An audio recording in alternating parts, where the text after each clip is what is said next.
আজকে আমি আপনাদেরকে দেখাবো কিভাবে সহজ পদ্ধতিতে কবুতর ভুনা করবেন। শুরুতে আমি এখানে দুটো কবুতর পরিষ্কার করে পুড়িয়ে নিয়েছি। দেন এখন কবুতরগুলো কেটে নিব। তারপর প্যানে তেল গরম করে পেঁয়াজ কুচি দিয়ে দিলাম।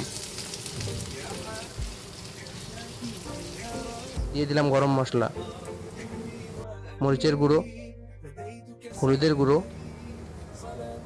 লবণ, আদা বাটা, জিরা বাটা। তারপর মশলাগুলোকে ভালোভাবে কষিয়ে নিব। 10 মিনিটের মতো কষিয়ে নিব। তারপর মশলার তেল উপরে ভেসে উঠলে কেটে ধুয়ে পরিষ্কার করে রাখা মাংস দিয়ে দিব। সামান্য পানি দিয়ে মাংসটাকে ভালোভাবে কষিয়ে নিব। কয়েকটা আলু দিয়ে দিব। কষিয়ে রান্না করলেই হয়ে যাবে কবুতরের মাংস তৈরি।